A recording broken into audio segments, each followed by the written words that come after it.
மாணவர்களுக்கு வணக்கம். தமிழ் சொற்கள பகுதியில் முதல் பகுதியை நீங்கள் பார்த்துருக்கீங்க. அதனுடைய தொடர்ச்சியாக இந்த இரண்டாம் பகுதியை பார்ப்போம். நம்மளுடைய முதல் பகுதியில் இலைகளுக்கான, தண்டுகளுக்கான மற்றும் பூக்களுக்கான தமிழ் சொல்லில் தமிழ் பழத்தில் இருக்கக்கூடிய பல சொற்களை நம்ம பார்ப்போம். சரிங்களா? தமிழ் எவ்வளோ சொற்கள் இருக்கக்கூடிய ஒரு தண்டு பகுதிக்கு எவ்வளோ சொற்கள் இருக்குது அப்படின்ற சொல்வாளர் எல்லாத்தையும் நம்ம பார்த்தோம். இப்போ அதனுடைய தொடர்ச்சியாக மீதி பகுதிகளுக்கும் என்னென்ன பெயர்கள்லாம் இருக்குது, தமிழில் என்னென்ன பெயர்கள் இருக்குன்னு பார்ப்போம். சரி, பாடத்திற்கு சொல்லுவோம். இப்போ நம்ம முதலில் பார்க்க போகிறது பிஞ்சு. பிஞ்சுனாக்கா என்ன? அதில் ஃபஸ்ட்டு அந்த பூக்கள்லேருந்து காயம் மாறக்கூடியது தான் பிஞ்சுகள்னு சொல்லுவாங்க. பிஞ்சுகளில் ஒவ்வொன்றுக்கும் அந்த பிஞ்சுகள் என்னென்ன பெயர்கள் வகைப்படுத்து அப்படின்றத பார்ப்போம். வாங்க. பிஞ்சுகள். இந்த பிஞ்சுகள் பார்த்தீங்கன்னாக்கா ஒவ்வொன்றுத்துக்கும் ஒரு பெயர் இருக்கு. என்னென்ன பெயர்கள் அப்படின்றத நம்ம பார்ப்போம். ஃபர்ஸ்ட் பார்த்தீங்கன்னாக்கா மாங்காய் இல்லைங்களா? மாங்காய் ஃபர்ஸ்ட் அந்த பூக்களோட தான் அதனுடைய பிஞ்சுகள் துளிர்விடும் இல்லைங்களா? அந்த பூக்களோட இருக்கக்கூடிய சின்ன சின்ன பிஞ்சுகளை பூ பிஞ்சு அப்படின்னு சொல்றாங்க. அடுத்து அந்த பூக்கள் எல்லாமே காய்களாக ஆனதுக்கப்புறம் கொஞ்சம் பெருசா இருக்கிற ஸ்டேஜை பிஞ்சு அப்படின்னு சொல்லுவாங்க. பூக்களோட இருக்கிறத பூ பிஞ்சு, அதுக்கு அடுத்து பிஞ்சுன்னு சொல்லுவாங்க. அதுக்கப்புறம் மாங்காயை முழுசா ஆகாம அதுக்கு முன்னாடி சின்னதா இருக்கிறத வடுன்னு சொல்றாங்க. நம்ம கேள்விப்பட்டிருக்கோம், வடு மாங்காய் கூட எல்லாம் கேள்விப்பட்டிருக்கோம்.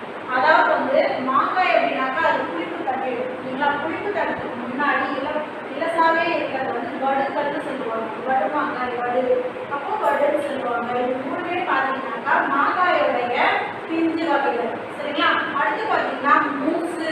மூசு அப்படின்னா பழம் இருக்கு இல்லைங்களா? அதனுடைய சின்னதை மூசுன்னு சொல்லுவாங்க. அந்த குட்டியை கூட சமையலுக்கு பயன்படுத்துவாங்க. அந்த சின்ன காய்கள் அது ரொம்ப உள்ளெல்லாம் எதுவுமே முத்தி இருக்காது, இலசா இருக்கிறது அது மூசுன்னு சொல்லுவாங்க. அடுத்து கவ்வை. எல் செடி இல்லைங்களா? எல் செடியில எள் சின்னதா இருக்கும்போது அதை கவ்வைன்னு சொல்றாங்க. அடுத்து இந்த மூணு பார்த்தீங்கன்னாக்கா தேங்காயினுடைய பிஞ்சுகள் இல்லைங்களா? தேங்காய் அந்த பூக்கள்ல இருந்து ஃபர்ஸ்ட் சின்னதா ஒரு தேங்காய் ஷேப்பே இருக்காது, சின்னதா ஒரு காய் மாதிரி வரும். அதை குறுப்பைன்னு சொல்லுவாங்க. அது சின்ன பசங்கள்லாம் காதல பொங்கல் மாதிரிலாம் செஞ்சு அதை விளையாடுவாங்க. நம்ம பார்த்து குட்டி குட்டி காய்கள் அது ரொம்ப நீட்டமாக நிறைய காய்கள் கீழே உதிர்ந்து கிடக்கும்போது நம்ம பார்த்துருக்கோம். குட்டி குட்டி தேங்காய்கள் அதை குறுப்பைன்னு சொல்லுவாங்க. அடுத்து முட்டுக்குருவை. முட்டுக்குருவை அப்படின்னா அந்த குட்டி காய்களுக்கு அடுத்த ஸ்டேஜ் கொஞ்சம் பெருசா இருக்கும். இளநியாவும் ஆக்கியிருக்காங்க. அதாவது உள்ள கொஞ்சம் தண்ணி இருக்கும், அதுக்கு எந்த ஒரு டேஸ்ட்டும் இருக்காது. அந்த தண்ணியை நம்ம ஒரு வாயில் வச்சு பார்த்தோம்னா ஒரு மாதிரி கசக்கிற மாதிரி ஒரு ஸ்டேஜில் முட்டுக்குருமைன்னு சொல்றாங்க. ரொம்ப காரியம்னா இளநீர்னு சொல்ல முடியாது, முட்டுக்குருமைன்னு சொல்றாங்க. அடுத்து பார்த்தீங்கன்னா இளநீர். இளநீர் நம்ம குடிப்போம் இல்லைங்களா? வெயில் காலத்தில் இளநீர் குடிக்க சொல்லுவாங்க. அது நம்மளோட சூட்டை தணிக்கும் அப்படின்றதுனால நம்ம இளநீர் குடிக்க சொல்லுவாங்க. அந்த தேங்காயே ஆகாம அதுக்கு முன்னாடி இருக்கிறது தான் இளநீர். அதனுடைய உள்ள இருக்கிற அந்த தண்ணி சுவையா இருக்கும். அதுல உள்ள அந்த தேங்காயா மாறி இருக்காங்க, அதுதான் இளநீர்னு சொல்லுவாங்க. அப்ப இது மூணுமே தேங்காயினுடைய இளநிலைகள்னு சொல்லுவாங்க. அடுத்து பார்த்தீங்கன்னா கச்சல். கச்சல் அப்படின்னா வாழை சீப்பு, வாழைத்தாரெல்லாம் சொல்லுவோம் இல்லைங்களா? அதில் சின்னதாக இருக்கிற அந்த வாழைப்பூவிலேருந்து காய்களாக மாறும் இல்லைங்களா? காய்களாக மாறும்போது குட்டி குட்டியாக அந்த வாழைக்காயுடைய அந்த வாழைக்காய் மாதிரி குட்டி குட்டியாக இருக்கும். அதுதான் கச்சல்னு சொல்கிறாங்க. சின்னதாக இருக்கும், அது எதுவுமே பண்ண முடியாது. சின்னதாக இருக்கிற அந்த வாழைக்காயில கச்சல் அப்படின்னு சொல்கிறாங்க. அடுத்து பார்த்தீங்கன்னா கருக்கல். கருக்கல் அப்படின்னா நெல். அது எப்படி ஞாபகம் வச்சுக்கிறதுனா, இந்த விவசாயிகள்லாம் பார்த்தீங்கன்னா கருக்கல்லே போய் வேலை செய்யணும் அப்படின்ற மாதிரி பேசுவாங்க. கருக்கல் அப்படின்றது விடியற் காலை அப்படின்ற ஒரு பொருள் இருக்கு. விடியற் காலையில போய் விவசாய வேலையை செய்யறது. அப்ப நெல்லுக்கு அந்த கருக்கல் சொல்ற இதை வச்சு நம்ம ஞாபகம் வச்சுக்கலாம். நம்ம கருக்கல் என்பதை நெல்லை ஞாபகம் வச்சுக்கலாம். அடுத்து நுழாய். நுழாய் அப்படின்னா பாக்கு கொட்டைகள் இருக்கும் இல்லைங்களா? அதனுடைய மரம் பார்த்தீங்கன்னா குச்சி மாதிரி மேலதான் அந்த பாக்கு கொட்டைகள் இருக்கும். அதனுடைய பாக்கா முழுசா மாறாத சின்னதை நுழாய்னு சொல்றாங்க. சரிங்களா? இது எப்படி ஞாபகம் வச்சுக்கிறதுனா, அதனுடைய மரம் பார்த்தீங்கன்னாக்கா இந்த பழச்சாரெல்லாம் குடிக்கும்போது கடையில் ஸ்ட்ரா கொடுப்பாங்க. அந்த மரம் வந்து இந்த மாதிரி நீட்டாக அந்த மாதிரி இருக்கிறதுனால அது குழாய் மாதிரி இருக்கும். அதை வச்சு முழாய், இந்த சின்ன இளநிலைக்கு பேர் வந்து நம்ம முழாய் அப்படிங்கிறத வச்சுக்கிட்டு நம்ம பாக்கு மரத்தினுடைய அந்த பிஞ்சை வந்து நம்ம முழாய் ஞாபகம் வச்சுக்கலாம். சரிங்களா?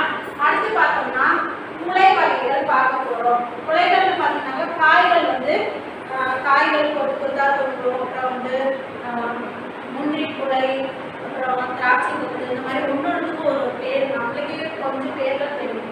மீது என்னென்ன பேர்கள்லாம் இருக்குது, குலையில் என்னென்ன பெயர்கள் இருக்குது நம்ம பார்ப்போம்.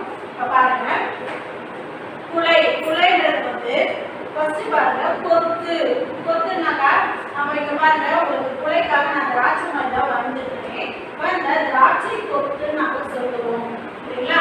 இதே மாதிரி அவரை கொத்து, துவரை கொத்து இல்லாம சொல்லுவாங்க. அது இல்லாம கொத்து கொத்தாதான் கிடைக்கும். ஒரு கொத்துலயே நிறைய காய்கள் இருக்கும். அதுதான் வந்து கொத்துன்னு சொல்லுவாங்க. அடுத்து குலைன்னு பார்த்தீங்கன்னா வந்து மாங்குலை அப்படிலாம் சொல்லுவோம். வாழை குலை தள்ளுதல் அப்படின்னு சொல்லுவோம். இருந்தாலும் வாழை தாருன்னு தான் நம்ம அதை சொல்லணும். அடுத்து வந்து தாருன்றது பார்த்தோம் இல்லைங்களா? வாழைத்தாறு, வாழை வந்து கொத்தா காய்ச்சிருக்கிறத ஒரு குலை தள்ளி இப்படி வந்திருக்கிறத நம்ம தாருன்னு சொல்லுவோம். வாழை குலை தள்ளுதல் தான் சொல்லுவோம்.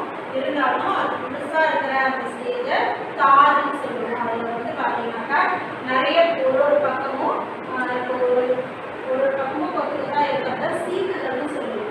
சரிங்களா? இந்த நிறைய சீக்குகள் சேர்ந்தது தான் ஒரு வாழைத்தாருன்னு சொல்லுவோம். இந்த தாரினுடைய ஒரு பகுதி தான் இந்த சீப்பு என்பது. ஓகேங்களா? அடுத்து பார்த்தீங்கன்னாக்கா அழகு அல்லது குரல். இங்கே அழகுன்றது வந்து நெல்மணி இருக்கு இல்லைங்களா?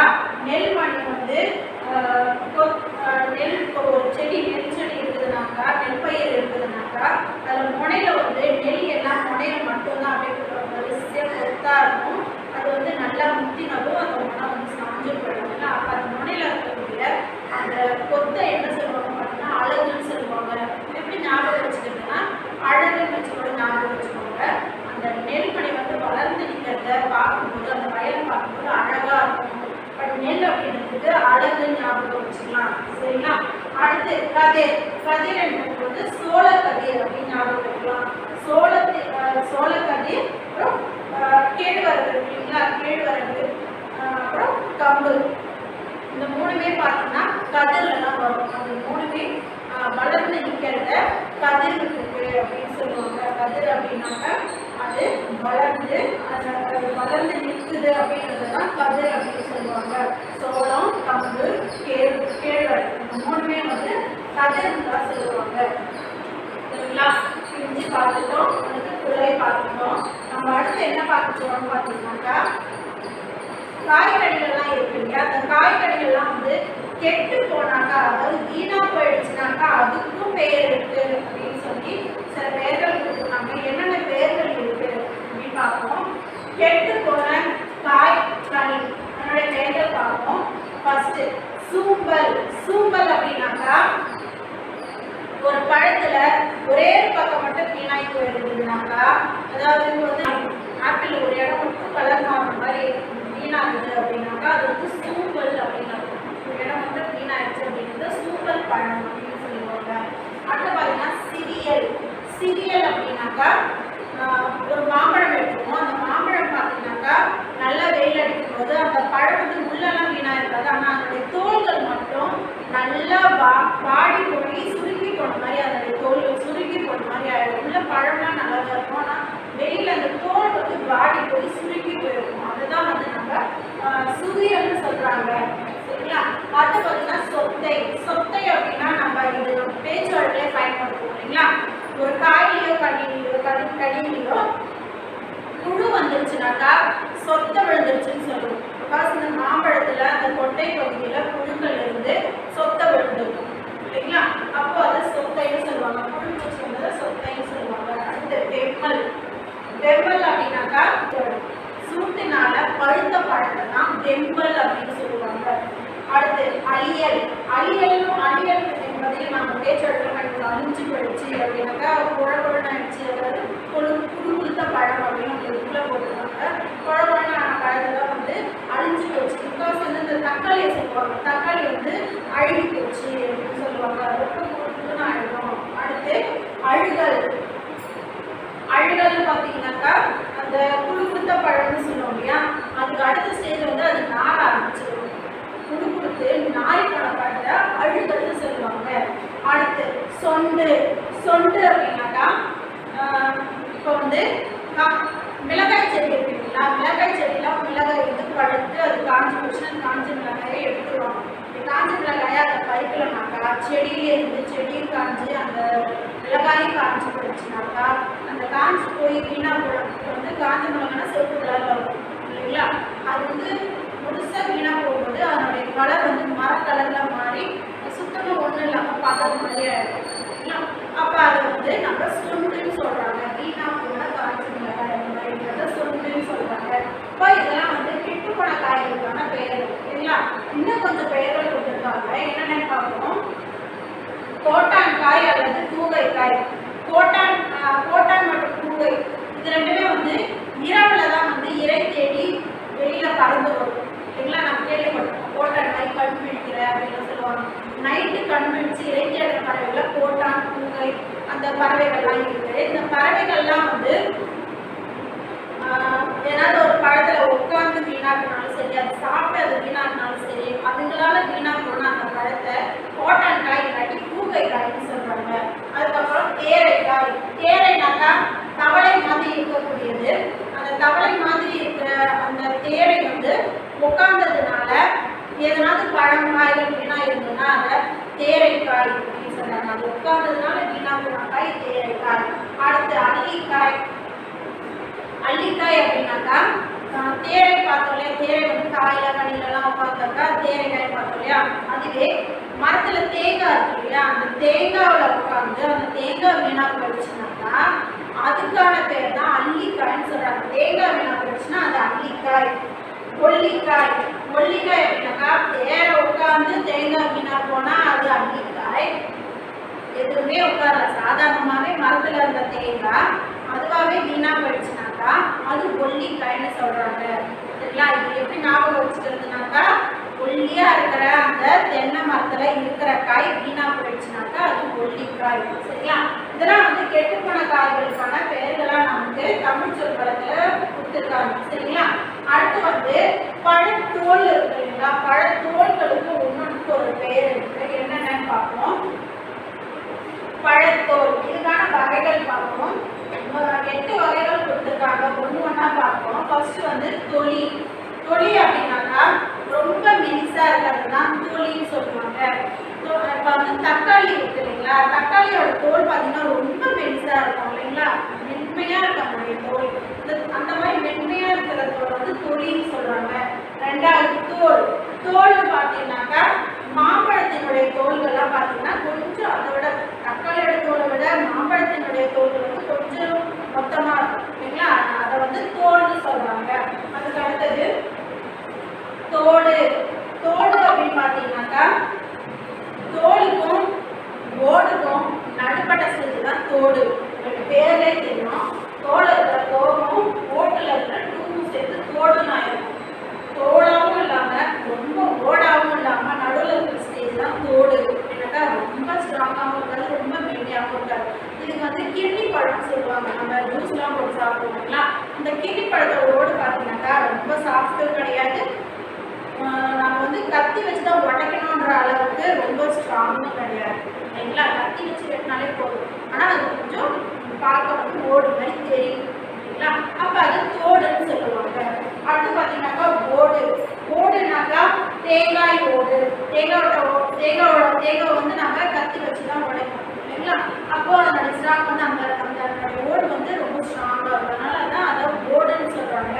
அடுத்து குடுக்கை. குடுக்கை அப்படின்னா சொரக்காய் இருக்கு இல்லைங்களா, சொரக்காவினுடைய அதனுடைய தோல் பகுதியை தான் வந்து குடுக்கைன்னு சொல்றாங்க. சொரக்காய் பார்த்தீங்கன்னா தெரியும், நம்ம அதை வெட்டினோம்னாக்கா உள்ள காலியா இருக்கும். உள்ள அதனுடைய விதைகள் தான் 4-5 இருக்குமே தவிர உள்ள காலியா இருக்கும். இதெல்லாம் மேலே இருக்கிற தோலையும் லைட்டாக சீவிட்டு தான் அதை உணவுக்கு பயன்படுத்துவாங்க. உள்ள இருக்கிற பகுதி காலியா இருக்கும். அதை வச்சுதான் உடுக்கை மாதிரி இருக்கிற குடுக்கைன்னு ஞாபகம் வைக்கணும். சுரக்காய் தான் அதுக்கான எடுத்துக்காட்டு. குடுக்கைனா சுரைக்காய். அடுத்து மட்டை. மட்டைன்னு பார்த்தீங்கன்னா தேங்காய் மட்டை.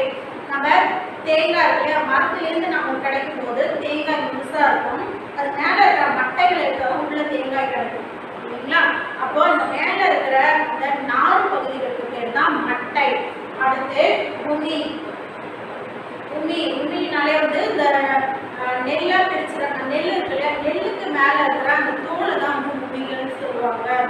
அடுத்து வந்து கொம்பை.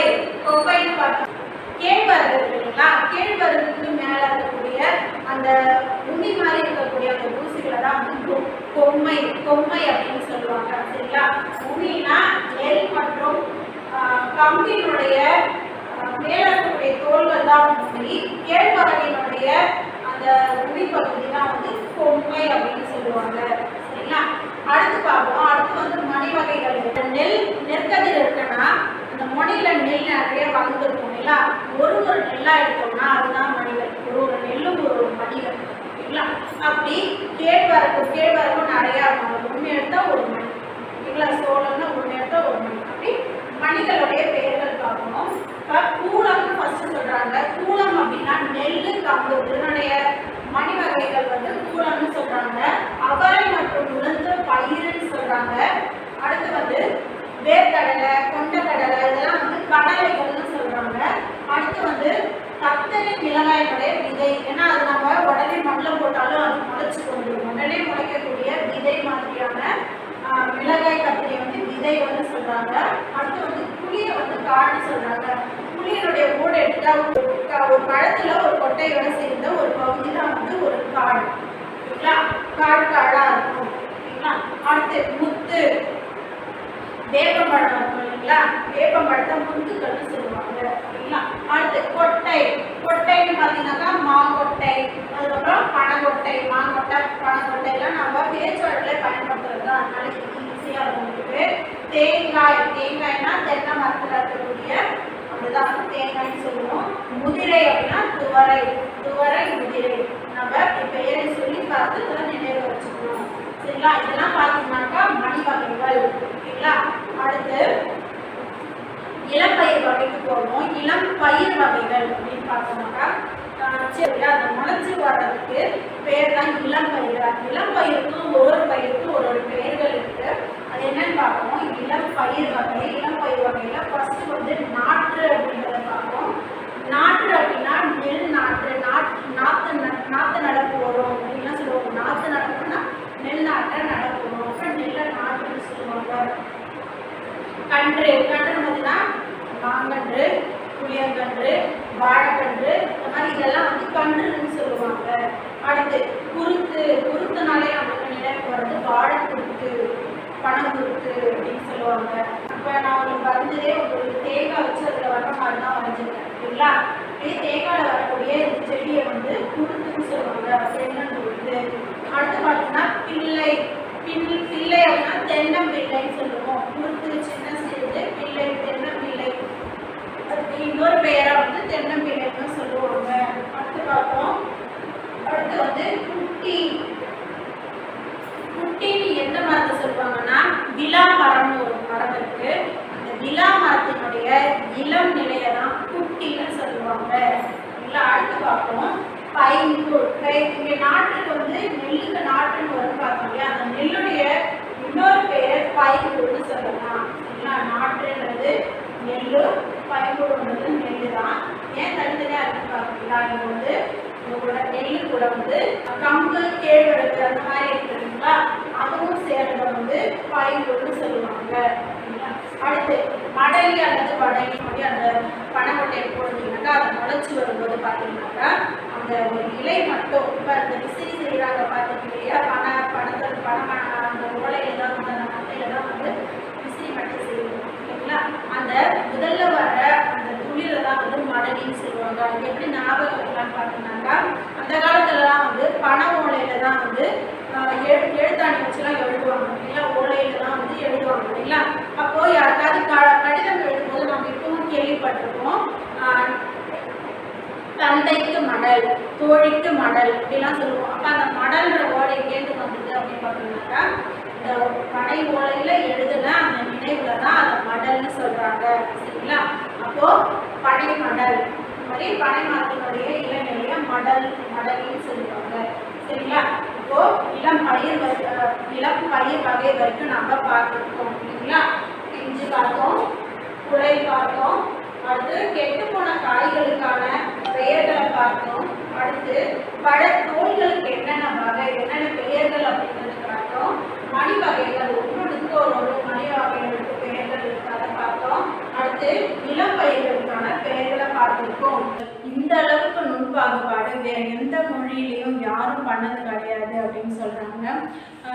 வேற்று மொழியிலிருந்து சொற்களை கடன் வாங்கக்கூடிய ஒரு தன்மை கொண்ட ஆங்கிலத்திற்கு கூட இலை என்பதற்கு லீஃப் என்ற ஒரு சொல் மட்டுமே இருக்கு. ஆனா நம்மளுடைய தமிழ் மொழியில எவ்வளவு பெயர்கள் நம்ம பார்த்தோம் இல்லைங்களா? வேற்று மொழியினர் கூட இலையை ஆராய்ச்சி செஞ்சு அது உள்ள என்னென்ன இருக்கு, என்னென்ன பகுதிகள் இருக்குன்னு பார்த்தாங்களே தவிர ஒவ்வொரு செடிகளுக்கான ஒவ்வொரு இலைகளுக்கும் வேற வேறு பேர் அமைக்கலாம் அப்படின்ட்டு யாரும் யோசிச்சு இந்த அளவுக்கு ஆராய்ச்சி செஞ்சு பேர் கொடுத்தது இல்லை. இந்த வகையில நம்மளுடைய தமிழ் மக்களை நாம பெருமைப்படுத்தியே ஆகணும் இல்லைங்களா? சரி, இப்ப பார்த்தோம்னாக்கா தமிழ் மொழி என்பது இந்த மாதிரி சொல் வளங்கள் நிறைந்து தமிழ் வளம் மிக்க ஒரு மொழியா இருக்கு. இது போல தமிழ்நாடு என்பதும் பொருள் வளத்துல சிறந்து இருக்கு. ஒரு பொருள் வளம் மிக்க இருக்கிற ஒரு நாட்டுல மட்டும்தான் மக்கள் இவ்வளவு அறிவு கூர்மையாக சிந்தித்து செயல்படுவாங்க அப்படின்னு சொல்றாங்க. சரிங்களா? அடுத்து பார்த்தோம்னாக்கா ஒரு மொழி என்பது பொதுமக்களால் வளர்க்கப்படும், இலக்கியம் என்பது குல மக்களால் வளர்க்கப்படும். மொழி என்பது நம்ம பேசக்கூடிய ஒருத்தர்கிட்ட உரையாடல் வழியாகவோ இல்லாட்டி ஒரு கருத்தை நம்ம வெளிப்படுத்துறது மூலியமாவோ ஒரு மொழி வளர்ந்துடும். இலக்கியம், செய்யுள் இதெல்லாம் பார்த்தோம்னா புலவர்கள், புலமை பெற்ற குல மக்களால் மட்டுமே வளர்க்கப்படும் அப்படின்னு சொல்றாங்க. அடுத்து பார்த்தோம்னாக்கா ஒரு நாட்டினுடைய வளத்திற்கு ஏற்பதான் அந்த நாட்டு மக்களினுடைய மதிநுட்பம் இருக்கும்னு சொல்றாங்க, அறிவொழுக்கம் இருக்கும் அப்படின்னு சொல்றாங்க. அப்படி பார்த்தோம்னாக்கா இப்ப வெளிநாட்டு ஒரு தானியத்தை எடுத்துக்கிட்டோம்னாக்கா, இப்ப கோதுமை எடுத்துக்கிறோம்னு பார்த்தீங்கன்னாக்கா அந்த கோதுமையில எத்தனை வகைகள் இருக்கு அப்படின்னு பார்த்தோம்னா கோதுமை என்பது சம்பா கோதுமை, குண்டு கோதுமை, பார் கோதுமை இது போன்ற ஒரு சில வகைகள் மட்டும்தான் இருக்கு. ஒரு பயிர் வகையில ஒரு சில வகைகள் மட்டும்தான் இருக்கு. ஆனா நம்ம தமிழ்நாட்டுல நெல்லுன்னு எடுத்துக்கிட்டோம்னாக்கா செந்நெல், வெண்ணெல், கார்நெல், சம்பா நெல், மட்டை நெல், கார்நெல் இந்த மாதிரி நெல்லுல நிறைய வகைகள் இருக்கு. வகைகளை நம்ம அடுக்கிக்கிட்டே போலாம். அவ்வளவு நெல் வகைகளை நம்ம பயிர் செய்கிறோம். அவ்வளவு வகைகளையும் நம்ம ஆராய்ச்சி அதற்கு பெயர் கொடுத்து ஒவ்வொரு நெல்லிற்கான அமைப்புகளை வைத்து நம்ம பெயர் கொடுத்து தனித்தனியாக வைத்து அதற்கு பெயர் கொடுத்து நம்ம பயன்படுத்திக்கிட்டு இருக்கிறோம். இதுவே முதல்ல ஒரு கூர்மையான அறிவு வேணும். ஒரு நெல்லை பிரிக்கிறதுக்கே ஒரு அறிவு வேணும் இல்லைங்களா? ஒரு நெல் வந்து கருப்பா இருக்கும், ஒரு நெல் வந்து நீட்டா இருக்கும், ஒரு நெல் வந்து சின்னதா இருக்கும், ஒரு பாதி வேற அரிசி பார்த்தீங்கன்னாக்கா குண்டு குண்டு அரிசிகள் இருக்கும். இதெல்லாம் வைத்து நெல்லை வந்து வகைப்படுத்தி ஒரு நெல்லுக்கும் ஒரு பெயர் கொடுத்து நம்ம பாகுபாடு செஞ்ச நம்ம தமிழர்களினுடைய அறிவொழுக்கம் மிக சிறந்தது. இதில் பார்த்தீங்கன்னாக்கா இந்த சம்பான்ற ஒரே ஒரு நெல்லை மட்டும் எடுத்தீங்கன்னா அதில் எவ்வளோ வகைகள் இருக்குன்னு பார்ப்போம். சம்பால பார்த்தீங்கன்னாக்கா ஆயிரம் பூச்சம்பா, ஆனைக்கொம்பன் சம்பா, குண்டு சம்பா, குதிரைவாளி சம்பா, சிறுமணி சம்பா, சீரக சம்பா இந்த மாதிரி சம்பா வகையிலே மொத்தம் 60 கிட்ட இருக்குதுன்னு சொல்றாங்க. சரிங்களா? ஒரே ஒரு சம்பா வகையிலே இவ்வளவு வகைகள் இருக்குன்னு சொல்றாங்க. உட்பிரிவுகள் மாதிரி இல்லைங்களா? இவ்வளவு பிரிவுகள் இருக்கக்கூடிய இவ்வளவு தானிய வளங்கள் கொண்ட பொருள் வளம் கொண்ட நாடு தான் நம்மளுடைய தமிழ்நாடு. இந்த நாட்டில் தமிழ் இவ்வளவு வளர்ச்சி அடைஞ்சிருக்குன்னு சொல்றது ரொம்ப பெரிய விஷயமே கிடையாது. நம்ம நாட்டில் பொருள் வளமும் இருக்கு, சொல் வளமும் இருக்கு. நம்ம பெருமைப்படக்கூடிய ஒரு பெரிய விஷயம் இல்லைங்களா?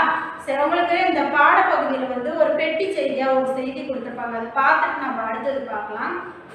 அந்த பெட்டி செய்தியில தெரியுமா பகுதி அதுல என்ன செய்தி சொல்லியிருக்காங்க அப்படின்னு பார்த்தீங்கன்னாக்கா உலகத்திலேயே மாநாடு ஒரு மொழிக்காக மாநாடு நடத்தியிருக்காங்கனாக்கா அது தமிழ் மொழிக்காக தான் அப்படின்னு சொல்றாங்க.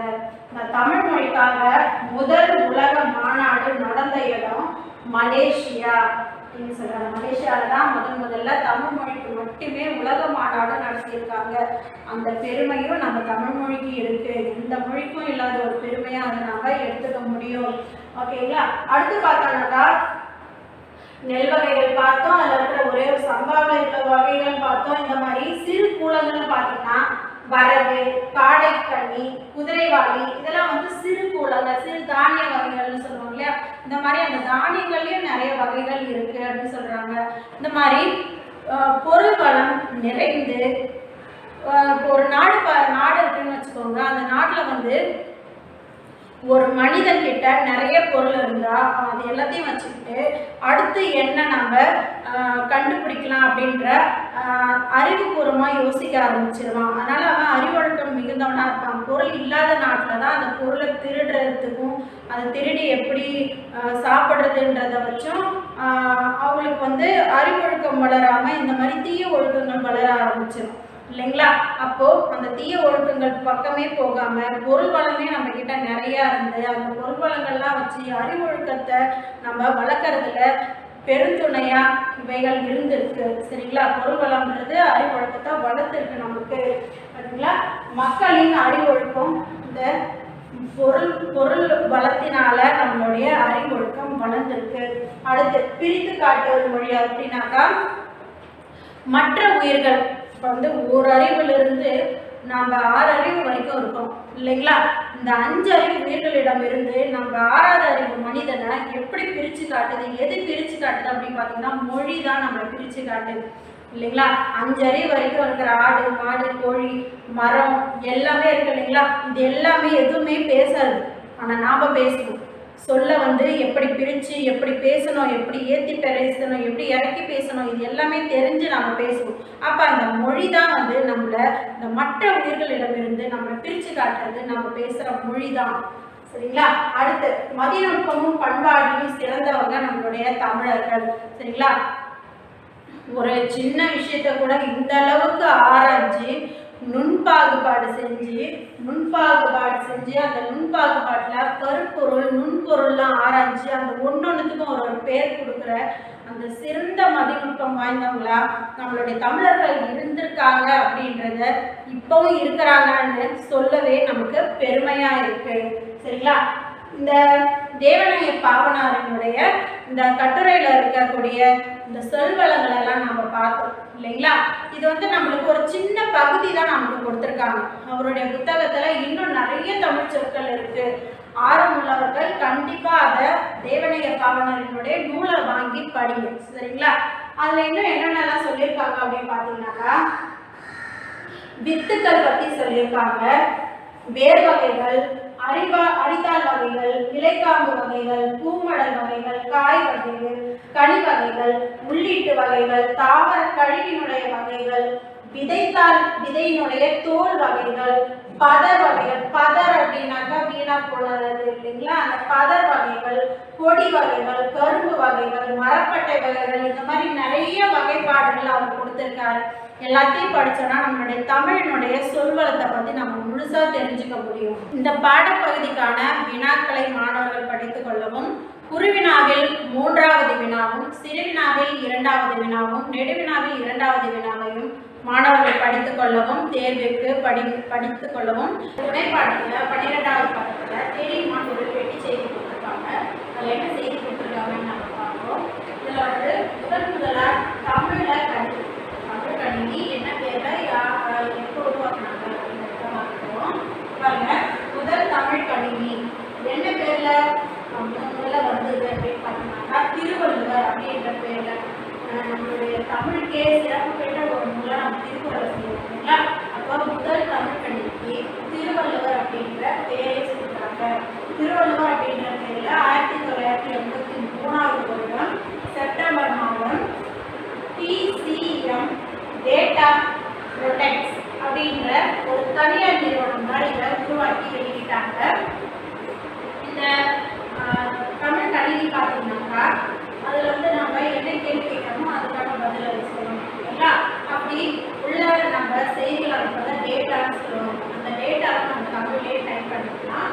அதுக்கான விடையும் வந்து நம்மளுக்கு தமிழ்லேயே அது உள்ளீடு வெளியீடுன்னு சொல்லுவாங்க. சரிங்களா? வெளியீடாக கொடுக்கக்கூடிய அந்த விடைகளும் வந்து தமிழில் நமக்கு கிடைக்கப்பெறும். முழுக்க முழுக்க தமிழாகவே அதனுடைய கீபோர்டு சொல்லுவாங்க, அதில் வந்து தமிழாகவும் உள்ளீடுகள் தமிழாகவும் வரக்கூடிய செய்திகள் தமிழாகவும் என்ற இந்த தமிழ் வழி கணினி, முதல் தமிழ் வழி கணினி திருவள்ளுவர் உருவாக்கியிருக்காங்க. இது பார்த்தீங்கன்னாக்கா தேனாம்பேட்டை இருக்குதுன்னா, தேனாம்பேட்டையில் வந்து ஒரு புள்ளி விவரத்துறை, அந்த துறையிலிருந்து தலைமைச் செயலகத்துக்கு கோப்புகள், சில கோப்புனா ஃபைல் அப்படின்னு சொல்லுவாங்க, முக்கியமான விவரங்கள்லாம் அடங்கி இருக்கக்கூடிய அந்த கோப்புகள் இதெல்லாம் வந்து பரிமாறிக்கொள்றதுக்கு இந்த கணினியை முதல்ல பயன்படுத்தினாங்க. இந்த மாதிரி தமிழ் வழியில் கணினி இருக்கு அப்படின்றத நீங்கள் தெரிஞ்சுக்கணுங்கிறதுக்காக இந்த பெட்டி செய்தி உங்களுக்கு கொடுத்துருக்காங்க. தகவல் உங்களுக்கு பயனுள்ளதாக இருக்கும்னு நினைக்கிறேன். அடுத்து முதல் இயலுக்கான துணைப்பாடத்தையும் நம்ம பார்த்துடலாம். துணைப்பாடத்தின் தலைப்பானது உரைநடையின் அணிநலன்கள் என்பதாகும். இந்த எழுதினவர் யாருன்னு பார்த்தீங்கன்னாக்கா எழுமுதல்வன் அப்படின்றவங்க எழுதியிருக்காங்க. இவருடைய புதிய உரைநடை அப்படின்ற ஒரு நூலிலிருந்து ஒரு கட்டுரை மட்டும்தான் நம்மளுக்கு துணைப்பாட பகுதியில் கொடுத்துருக்காங்க. இந்த புதிய உரைநடை அப்படின்ற நூலுக்கு சாகித்ய அகாதமி அப்படின்ற விருதும் வாங்கியிருக்காங்க எழுமுதல்வன். இந்த ஆசிரியரை பத்தி நம்ம முதல்ல பார்த்துடலாம். எழுமுதல்வன் அவர்களை மா ராமலிங்கம் அப்படின்ற பெயரையும் அவர் அழைப்பாங்க. இவர் படிப்பு பார்த்தீங்கன்னாக்கா மாநில கல்லூரியில படிச்சிருக்காங்க. இவர் ஆற்றிய பணிகள் என்னென்னலாம் வேலை செஞ்சிருக்காங்க அப்படின்னு பார்த்தீங்கன்னாக்கா, இந்த மாநில கல்லூரியில படித்தார் இல்லையா, படித்து முடித்ததும் அந்த கல்லூரியிலேயே பேராசிரியரா பணிபுரிஞ்சிருக்காரு. அடுத்து குழந்தை அரசு ஆடவர் கல்லூரி, இந்த கல்லூரியிலையும் பாரதிதாசன் பல்கலைக்கழகம் அப்படின்ற பல்கலைக்கழகத்திலையும், இந்த 2 கல்லூரிகளிலும் தமிழ் துறை தலைவரா பணியாற்றி இருக்கிறாரு. மேலும் இவர் இந்த கட்டுரைகள்லாம் எழுதுவார் அப்படின்றது நம்மளுக்கு தெரிஞ்சிருச்சு இல்லையா. மேலும் அவர் மரபு கவிதைகளும் எழுதுவார், புது கவிதை எழுதுவதிலும் வல்லவராக இருந்திருக்காரு. அடுத்து இவர் எழுதின நூல்கள் நமக்கு இந்த 3ம் அடுத்து புதிய உரைநடையும் நம்மளுக்கு கொடுத்துருக்காங்க இல்லைங்க. என்னென்ன நூல்கள்னு பார்ப்போம். இனிக்கும் நினைவுகள், எங்கெங்கு காணினும், யாதுமாக நின்றாய் அப்படின்ற 3 நூல்கள் இவர் எழுதுறதா சொல்லியிருக்காங்க. சிறப்பு பொருந்திய இந்த புதிய உரைநடை அப்படின்ற நூலில் இருந்து தான் கட்டுரை அமைஞ்சிருக்கு. இந்த கட்டுரை முழுவதுமே தமிழ் பத்தி தான், அதனுடைய சிறப்புகள் பத்தி பெருமைகள் பத்தி தான் சொல்லியிருக்காங்க. நம்மளுடைய இயல் 1 அப்படின்றதே அமுத ஊற்று, அதாவது தமிழ் என்ற ஒரு அமுதத்தை பத்தி தான் நம்ம படிச்சுட்டு இருக்கோம். தமிழ் மொழியினுடைய சிறப்புகள் பத்தி தான் பார்த்துட்டு இருக்கோம். அப்ப துணைப்பாடமும் அதுக்கு ஏற்ற மாதிரி தமிழ் சிறப்புகளை கூறக்கூடிய இந்த நூலிலிருந்து ஒன்று நம்மளுக்கு கொடுத்துருக்காங்க. சரிங்களா? சரி, இந்த பாடத்திற்குள் செல்வதற்கு நுழைவும் பகுதியை பார்த்துருவோம். நுழைவும் பகுதியில சங்க காலம் அப்படின்னா ரொம்ப பழமைப்பட்ட காலம் இல்லைங்களா. அந்த காலத்துல எழுதின இலக்கியத்தெல்லாம் சொல்லும்போது அதை பாட்டனார் தோப்பு அப்படின்னு சொல்றாங்க. பாட்டனார் அப்படின்னா யாரு? அப்பாவுடைய அப்பா தான் பாட்டனார் இல்லைங்களா. அப்ப பழமைப்பட்டவர், அப்ப அதை சங்க இலக்கியத்தோட ஒப்புமை பண்றாங்க. சங்க இலக்கியத்தை பாட்டனார் தோப்பு அப்படின்னும், இடைக்கால இலக்கியம் சங்க இலக்கியத்துக்கு அடுத்த காலம் இடைக்கால இலக்கியம். இந்த இடைக்கால இலக்கியத்தை தந்தையார் தோட்டம், பாட்டனாருக்கு அடுத்த தலைமுறை தந்தை இல்லைங்களா. அப்போ இடைக்கால இலக்கியத்தை தந்தையாருடைய தோட்டம் அப்படின்னு வர்ணிக்கிறாங்க. அடுத்து இக்கால இலக்கியம். இக்கால இலக்கியம்னா இப்ப நம்ம இருக்கக்கூடிய இந்த காலத்துல எழக்கூடிய இலக்கியங்கள் எல்லாம் இக்கால இலக்கியம்னு சொல்லுவாங்க. இந்த இக்கால இலக்கியத்தை நம்மளுடைய பூங்கா அப்படின்னு சொல்றாங்க. சரிங்களா? அப்போ சங்ககாலம் பாட்டனாருடைய தோப்பு, இடைக்கால இலக்கியத்தை தந்தையாருடைய தோட்டம், நம்மளுடைய இக்கால இலக்கியத்தை நம்முடைய பூங்கா அப்படின்னு வர்ணனை செஞ்சிருக்காங்க. இந்த ஊர்மை சொல்றதுன்னு சொல்லுவாங்க, ஊமையா சொல்லியிருக்காங்க. இப்ப நம்ம இந்த உரைநடை அணிநலன்கள் அப்படின்ற பாடத்துல என்னென்ன பார்க்க போறோம் அப்படின்னு பாத்தீங்கன்னாக்கா, சங்க இலக்கியத்தினுடைய பயன்களையும், இடைக்கால இலக்கியத்தினுடைய நயங்களையும், இக்கால இலக்கியத்தின் அழகையும் தான் இந்த பாடத்துல நம்ம பார்க்க போறோம். சரிங்களா? இது ஒரு துணைப்பாடம் இல்லைங்களா. கட்டுரை அப்படியே எழுதினா அது உரைநடையாகும். இப்ப துணைப்பாடத்திற்காக இது ஒரு கற்பனை கலந்த ஒரு உரையாடலா மாற்றி நமக்கு கொடுத்துருக்காங்க. கற்பனையா 2 பேர் பேசினா எப்படி இருக்கும், தமிழை பத்தி 2 பேர் பேசினா எப்படி இருக்கும் அப்படின்ற கற்பனையான ஒரு உரையாடல் தான் இந்த துணைப்பாடம். சரிங்களா? அப்போ உரையாடனா அப்ப யார் யார் பேசிக்கிறாங்க, இந்த கதாபாத்திரங்கள் வேணும் இல்லைங்களா? யார் யார் பேசிக்கிறாங்க அப்படின்னு பார்த்தோம்னா, இணையத்தமிழனும் சங்கப்புலவர் இந்த 2 பேரும் பேசிக்கிறாங்க. இணையத்தமிழன் அப்படின்னா தற்காலத்தில் இருக்கக்கூடிய ஒரு மனிதர், இணையம் இருக்கிற அந்த காலகட்டத்தை சேர்ந்த ஒரு தமிழன். அந்த தமிழனும் சங்க காலத்தில் இருக்கக்கூடிய ஒரு புலவரும் 2 பேரும் பேசிக்கிறாங்க. இந்த உரையாடல் என்ன நம்ம பார்ப்போம். இந்த உரைநடையை எப்படி தொடங்குறாங்க, இந்த துணைப்பாடத்தை எப்படி தொடங்குறாங்க அப்படின்னு பார்த்தீங்கன்னா, இந்த உரைநடை 2 நாள் இந்த துணைப்பாடத்தை எப்படி தொடங்குறாங்க அப்படின்னு பார்த்தீங்கன்னாக்கா, ஒரு இயற்கையான சூழல்ல அந்த சங்கப்புலவர் வந்து தன்னுடைய கையில எழுத்தாணி வச்சுதான் அந்த காலத்துல எழுதுவாங்க. பெண்ணெல்லாம் கிடையாது, எழுத்தாணி வச்சுதான் ஓலைச்சுவடியில எழுத்தாணி வச்சு இயற்கையான ஒரு சூழல்ல வந்து ஒரு புலவர் வந்து ஒரு சங்க பாடல் வந்து எழுதிட்டு இருக்காரு. சரிங்களா? அப்படி எழுதிட்டு இருக்கும்போது அவர் முன்னாடி ஒரு கால இயந்திரம் தோன்றுது. சரிங்களா? கால இயந்திரம்னாக்கா டைம் மிஷின் சொல்லுவோம் இல்லைங்களா? அறிவியல் கண்டுபிடிப்புல மிகச்சிறந்த ஒன்று, காலத்தை வென்று பயணிக்கக்கூடிய ஒரு இயந்திரம் அப்படின்னு சொல்லுவாங்க. அந்த கால இயந்திரம் அவர் கண்ணு முன்னாடி வந்து நிற்கிது. புலவருக்கு அதை பார்த்ததும் ஒரு பயமும் வந்துருச்சு, ஒரு ஆச்சரியமாகவும் இருக்கு. என்ன இது வியப்பா இருக்கே அப்படின்ட்டு பார்த்துட்டு இருக்காரு. பார்த்துட்டு இருக்கும் போதே அதுல இருந்து ஒரு மனிதர் கீழே இறங்கி வராரு. அந்த எந்திரத்திலிருந்து ஒரு மனிதர் கீழே இறங்கி வராரு. வந்துட்டு புலவர் கிட்ட வந்து அவருடைய கைகளை கொடுக்குறாங்க. நம்ம ஹேண்ட்ஷேக் பண்றதுன்னு சொல்லுவோம் இல்லையா? அந்த காலத்துல எல்லாம் அந்த வழிமுறையெல்லாம் கிடையாது. நம்மளுடைய தமிழர்களுடைய முறையே வணக்கம் சொல்றதுதான் இல்லைங்களா? அப்போ அந்த மனிதர் நேர வந்து தன்னுடைய சங்கப்புலவருடைய கைகளை பிடித்து கொடுக்குறாங்க. சரிங்களா? கைகளை பிடிக்கிட்டு நான் தான் இணையத்தமிழன் வந்திருக்கேன் அப்படின்னு அறிமுகப்படுத்திட்டு இணையத்தமிழனா அப்படின்னு ஆச்சரியமா சங்கப்புலவர் கேட்டுட்டு இருக்கும்போதே, ஆமா நான் வந்து உங்களுக்கு பிற்பட்ட காலத்தை சேர்ந்தவன், நான் வந்து இந்த காலந்திரத்தின் வழியா நான் வந்திருக்கேன் அப்படின்னு சொல்லும்போது அந்த ஆச்சரியம் அவருக்கு குறையவே இல்லை. இருந்தாலும் அவர் வந்து அந்த ஆச்சரியத்திலே என்ன சொல்றாங்க அப்படின்னு பார்த்தீங்கன்னாக்கா, உங்களை மட்டும் என்னுடைய நண்பர் குன்றூர் கிழார் அப்படின்றவர் பார்த்திருந்தாருன்னா உங்களை பத்தியும் உங்களுடைய இந்த இயந்திரத்தை பத்தியும் ஒரு ஆசிரியப்பாக எழுதியிருக்காரு அப்படின்னு சொல்றாங்க. அந்த பாக்கெல்லாம் எழுதும்போது ஆசிரியப்பா, வெண்பா, வஞ்சிப்பா அந்த மாதிரி பாவகைகள் இருக்கும் இல்லைங்களா? அதுல ஒரு பாவகையை ஆசிரியப்பா வச்சு எழுதுறதுல குன்றூர் கிழார் வந்து சிறப்பு பெற்றவர். உங்களுடைய வாகனத்தை உங்களை வச்சு ஒரு ஆசிரியப்பாக எழுதியிருப்பாரு அப்படின்னு சொன்னதும், சரி நான் இன்னொரு முறை நான் வரும்போது அவரை நான் சந்திச்சுக்கிறேன். இப்ப நான் உங்க கூட 1 மணி நேரம் மட்டும்தான் பேச முடியும், அவ்வளவுதான். கால என்ன சொல்லுவாங்க, டைம் லிமிட் வந்து எனக்கு அவ்வளவுதான் இருக்கு. 1 மணி நேரம் மட்டும்தான் உங்களோட என்னால பேச முடியும். அதனால தமிழை பத்தி எனக்கு கொஞ்சம் சொல்லுங்க, இந்த சங்க பாடலை பத்தி எனக்கு கொஞ்சம் சொல்லுங்க அப்படின்னு சொல்லும்போது சங்கப்புலவர் கேட்கிறாரு, நீங்க எதை பத்தி தெரிஞ்சுக்கணும்? கபிலர் எழுதுனா குறிஞ்சி பாடல்கள் பத்தி தெரிஞ்சுக்கணுமா, இல்லை நாங்கள் எழுதுற இந்த மாதிரி தனித்தனி புலவர்கள் எழுதுற தனி பாடல்கள் உங்களுக்கு வேணுமா, எதை பத்தி நீங்க தெரிஞ்சுக்க விரும்புறீங்க அப்படின்னு கேட்கும்போது, உங்களுடைய பாடல்கள் எல்லாமே எங்களோட காலத்துல சங்க கால பாடல்கள் மற்றும் தனிப்பாடல் திரட்டு அப்படின்னு நாங்க நூல்களா வைத்து நூலகங்கள் வழியாகவும் இணையத்தின் வழியாகவும் நாங்க படிச்சுக்கிறோம். சங்கப்புலவர் அடுத்த கேள்வியை கேட்க ஆரம்பிச்சிடுறாங்க, நீங்களும் ஒரு புலவரா, நீங்களும் வந்து பாக்கள்லாம் எழுதுவீங்களா, அதாவது செய்யலாம் எழுதுவீங்களா, உங்களுடைய செயல்ல அகத்திணை கருத்துக்கள் சார்ந்த கருத்துக்களா இல்லை புறத்திணை சார்ந்த கருத்துக்களா, அதுதான் அகமா புறமா அப்படின்னு கேட்குறாங்க. அது மட்டும் இல்லாமல் உவமைகள்லாம் நீங்கள் பயன்படுத்துவீங்களா, புறப்பொருள் பற்றின அதாவது புறப்பாடு போன்ற கருத்துக்கள்லாம் நீங்கள் வைத்து செய்யலாம் எழுதுவீங்களா அப்படின்னு கேட்கும்போது இணையத்தமிழன் என்ன சொல்கிறாங்கன்னாக்கா, இதெல்லாம் வைத்து பாட்டு எழுதுறதுக்கு எங்கள் காலத்துலேயும் ஆள்கள் இருக்கிறாங்க. இருந்தாலும் இந்த இலக்கியம் என்பது எங்க காலத்துல பல மாறுதல்கள் அடைஞ்சிருக்கு. அது பார்த்தோம்னாக்கா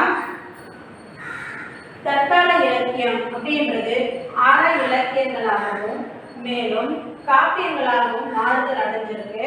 இந்த காப்பியங்கள்லையும் சிற்றிலக்கியங்களாகவும் அவை சந்த கவிதையாகவும் மாறுபட்டு புது கவிதைகளாகவும் தற்காலத்தில் நவீன கவிதைகளாகவும் இலக்கியங்கள் மாறுபட்டு இருக்கு.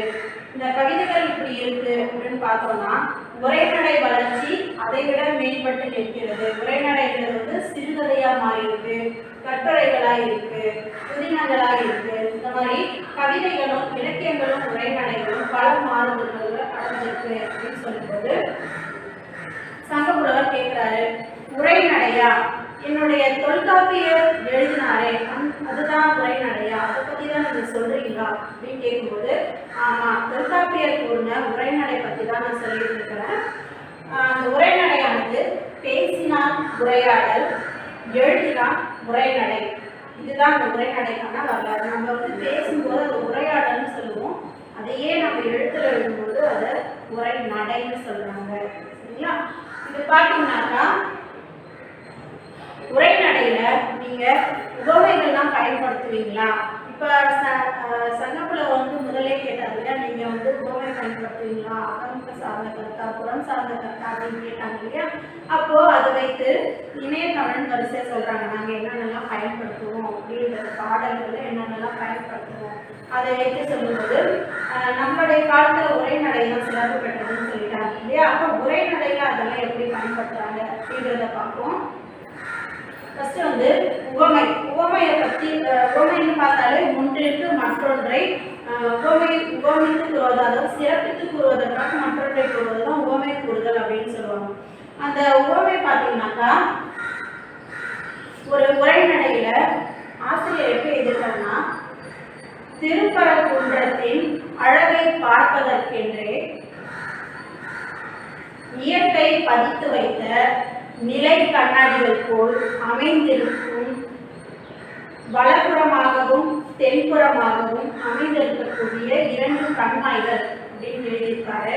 இதுல பாத்தீங்கன்னாக்கா திருப்பரங்குன்றத்துக்கு பக்கத்திலேயே வலப்பக்கமும் தென்பக்கமும் 2 கால்வாய்கள் போய்கிட்டு இருக்கு. இதை வந்து ஆசிரியர் வந்து தன்னுடைய கற்பனையை ஏற்றி அதை எப்படி சொல்றாங்கன்னாக்கா, அந்த திருப்பரங்குன்றன்ற கோபுரம் வந்து தன்னை பார்த்துக்கிறதுக்காக கண்ணாடிகள் போல, நிலை கண்ணாடிகள் அப்படின்னா நிலையா நிலைச்சிருக்கக்கூடிய கண்ணாடிகளா 2 இயற்கையை அமைச்சிருக்கு. அந்த கண்ணாடிகள் வந்து வலப்புறமாகவும் தென்புறமாகவும் இருக்கக்கூடிய 2 கால்வாய்கள், அந்த கண்ணாடிகள்னு உவமையை கேட்டு சொல்லியிருக்கிறாங்க. சரிங்களா? இது ஒரு அழகான வரிகள், உரைநடையில் எழுதப்பட்ட ஒரு அழகான உவமை பொருந்திய வரிகள். சரிங்களா? அதுக்கடுத்து வந்து இணையத்தமிழே சொல்றாங்க, உவமை என்பது அந்த காலத்துல இருந்தது, இந்த காலத்துலயும் இருக்கு. அதுக்கப்புறம் வந்து உருவகம்னு ஒண்ணு நாங்க அதுதான் அதிகமா பயன்படுத்துறோம் அப்படின்னு சொல்றாங்க. உருவகம் அப்படின்னா என்னன்ற எக்ஸ்பிளனேஷன் கொடுக்குறாங்க. உருவகம் அப்படின்னா உவமையும் பொருளும் வேறு வேறுன்னு பிரிச்சு பார்க்க முடியாத அளவுக்கு ஒன்றி அமைவதுதான் உருவகம்னு சொல்றாங்க. எது உவமை எது அது பொருள் அப்படின்னு பிரிச்சு பார்க்கவே முடியாம ஒன்றி இருப்பதுதான் உருவகம்னு சொல்றாங்க. அப்போ அந்த உருவகத்துக்கு ஒரு சாதாரணமான எளிமையான ஒரு எடுத்துக்காட்டா அவர் சொல்றாரு. என்னன்னு பாத்தீங்கன்னாக்கா, முகநிலவில் வியர்வை முத்துக்கள் துளிர்த்தன அப்படின்ற ஒரு வரியை சொல்றாங்க. இதுல வந்து முகநிலவில் சொல்றாங்க இல்லையா? முகத்தை வந்து நிலவோட ஒப்பிடுறாங்க. அது சேர்ந்து முகநிலவுன்னு ஆயிடுச்சு. நம்ம வந்து உவமை சொல்லும்போது எப்படி சொல்லுவோம், நிலா போன்ற முகம்னு சொல்லுவோம், நடுவில் போன்ற அப்படின்றது வரும். அப்படி வந்ததுனாக்கா அது உவமைன்னு சொல்லுவோம் இல்லைங்களா? உருவகத்துல பாத்தீங்கன்னாக்கா 2 3, அதாவது வந்து அந்த உவமிக்கப்படும் அந்த பொருள் வந்து அதனுடைய இடம் மாறி ஒன்று போல தெரிவதுதான் உருவகம்னு சொல்லுவாங்க. முகநிலவு அப்படின்னு உருவகம் பண்ணியிருக்காங்க. அடுத்து வியர்வை துளிகள் இருக்கு இல்லைங்களா? வியர்வை துளிகளை முத்துக்களோட ஒப்பிடுறாங்க, வியர்வை முத்துக்கள். அப்போ அந்த இடத்துல உருவகம் வந்திருக்கு. இது ஒரு எளிமையான எடுத்துக்காட்டா சொல்லிட்டு, இது வந்து உரைநடையில எப்படி பயன்படுத்துறாங்க, இந்த உருவகத்தை உரைநடையில எப்படி பயன்படுத்துறாங்க அப்படின்றதுக்கு ஒரு எடுத்துக்காட்டு சொல்லியிருக்காங்க. களம் புக துடித்து நின்ற அப்படின்ற வரிகள் கொடுத்துருக்காங்க. அதுல இருக்கக்கூடிய பொருள் என்னன்னு பார்த்தீங்கன்னா, களம் புக துடித்து நின்ற உனக்கு வெற்றி சாறு கிடைத்து விட்டது, அதை நீ உண்டு மகிழ்ந்தாய். அந்த உண்டு மகிழ்ந்த மகிழ்ச்சியின் ஒரு பொருளே உன்னுடைய புன்னகையில் வெளிப்படுகிறது அப்படின்றதுதான் அந்த வரிகளுடைய பொருள். அது என்ன சொல்றாங்கன்னாக்கா, வெற்றி வாக இருக்கீங்க, ஒருத்தர் வந்து போர்ல ஜெயிச்சு வெற்றி பெறாங்கன்னா அந்த வெற்றியை பழச்சாறு, பழங்களை வைத்து சாறு, நம்ம ஜூஸ்ன்னு சொல்லுவோம்னா பழச்சாறு, அது கூட வெற்றியை உட்படுறாங்க, உருவகம் பண்றாங்க. சரிங்களா? இந்த வெற்றி சாறு கிடைத்து விட்டது, வெற்றி உனக்கு கிடைச்சிருச்சு, அது வந்து இன்னொரு பக்கம் பழச்சாறு கிடைத்து விட்டது, நம்ம இப்படியும் எடுத்துக்கணும். சரிங்களா? அப்ப வெற்றி கிடைச்சிட்டு நீ வந்து சந்தோஷப்பட்டு இருக்க அப்படின்றத, நீ பழச்சாறு இருந்தது அதை நீ குடிச்சிட்ட, அந்த குடிச்சிட்டு நல்லா இருக்கு அப்படின்றத வந்து உன்னுடைய முகத்துல மகிழ்ச்சியில தெரிஞ்சுது. அதுல இப்படி பார்த்தோம்னா நீ வெற்றி அடைஞ்சிட்ட, அதுல நீ அந்த வெற்றியை நீ கொண்டாடிட்ட, அந்த வெற்றி அடைந்த ஒரு மகிழ்ச்சி புன்னகை வழியா வெளிப்படுது, அந்த மகிழ்ச்சி புன்னகை வழியா வெளிப்படுது அப்படின்றத அந்த வரிகளுடைய பொருள். இது வந்து வெற்றியை வந்து பழச்சாரோட ஒப்பிடுறாங்க. அந்த வெற்றியை நீ கொண்டாடிட்ட அப்படின்றத பழச்சாரை நீ குடித்து விட்டாய் அப்படின்னு உருவகம் பண்ணியிருக்காங்க. இந்த வரிகள் வந்து நம்மளுக்கு கேட்கும் போதும் அதனுடைய சுவையை புரிஞ்சுக்கும் போதும் அப்போதான் நம்மளுக்கு அதனுடைய இனிமை, தமிழுடைய இனிமை நமக்கு புலப்படும். இந்த இடத்துல உருவகம் வந்து அமைந்திருக்கு. சரிங்களா? அடுத்து இந்த உவமையே பார்த்தீங்கன்னா, உவமை வந்து உருவகமா நம்ம இந்த காலத்துல பயன்படுத்துறோம், அதிகமா பயன்படுத்துறோம் அப்படின்னு பார்த்தோம். சரிங்களா? இந்த உவமையே பார்த்தீங்கன்னாக்கா போல போன்ற அப்படின்றது வந்தாதான் உவமை அப்படின்னு பார்த்தோம். இல்லைங்களா? இந்த உவம உருவுகள் போல போன்ற என்பதுலாம் மறைந்து வந்ததுன்னா அது எடுத்துக்காட்டு உவமை அணி அப்படின்னு சொல்லுவாங்க. சரிங்களா? அப்போ இந்த எடுத்துக்காட்டு உவமை அணி அதுக்கு ஒரு திருக்குறள் எடுத்துக்காட்டு ஒன்று சொல்றாங்க. திருக்குறள் பார்த்தீங்கன்னாக்கா, புறம் தூய்மை நீரான் அமையும், அகன் தூய்மை வாய்மையால் காணப்படும். இந்த திருக்குறள்ல புற தூய்மை நீரால் அமையும், நம்மளுடைய புறத்தில் இருக்கக்கூடிய தூய்மை வந்து நீரால தான் அமையும். நம்ம குளிக்கிறதுனால நம்மளுடைய உடல் வந்து தூய்மையாகும்.